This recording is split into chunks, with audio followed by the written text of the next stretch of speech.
Radiant fish world কক্সবাজারে আমরা কয়েকদিন আগে ঘুরতে গিয়েছিলাম। তো সেখানে যাওয়ার পরে যখন এন্ট্রি ফির জন্য টিকিট কাটতে গিয়েছি, তখন দেখি যে ওরা ২টা প্যাকেজের জন্য বলতেছিল যে ২টা প্যাকেজের যেকোনো যদি একটা আমরা নেই তাহলে সবগুলো রাইড আমরা ব্যবহার করতে পারবো, এবং ২টা প্যাকেজ ওরা ডিফারেন্ট অফারে সাজিয়েছে, এবং একটা একটু দাম বেশি এবং আরেকটা একটু কম, এবং ২টার মধ্যে ২টা আলাদা আলাদা অফার দেওয়া হয়েছে।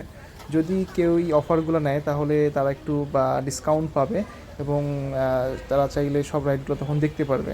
তো সেইভাবেই আমরা একটা প্যাকেজ নিলাম ২টা টিকিট কেটে, এবং টিকিট কাটার পরে আমরা ভিতরে প্রবেশ করার জন্য অপেক্ষা করতেছিলাম। আমাদের সামনে অনেক লোক ছিল এবং সবাই মোটামুটি ওই দিনকে অনেক ভিড় হয়েছিল।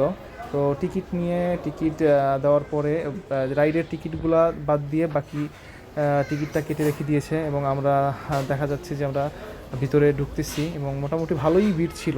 তো ভিতরে ঢোকার সময় খুব সুন্দর উপরে আর্কিটেক্টটা ছিল, পানি পড়তেছিল অনেকটা অ্যাকুরিয়ামের মতো। মূলত রেডিয়েন্ট ফিশ ওয়ার্ল্ডটা অ্যাকুরিয়াম, এবং এখানে বিভিন্ন ধরনের সামুদ্রিক মাছগুলা সাজানো আছে। তো ঢোকার পরেই আসলে প্রথমে দেখতে পেলাম ফিরানা মাছ। এই মাছটা খুবই ভয়ঙ্কর এবং দেখতেও সত্যিই খুব ভয়ঙ্কর, এবং মাছগুলো খুব ঠান্ডাভাবে সাঁতার কাটছিল আর কি। দেখে খুব ভালোই লাগছে।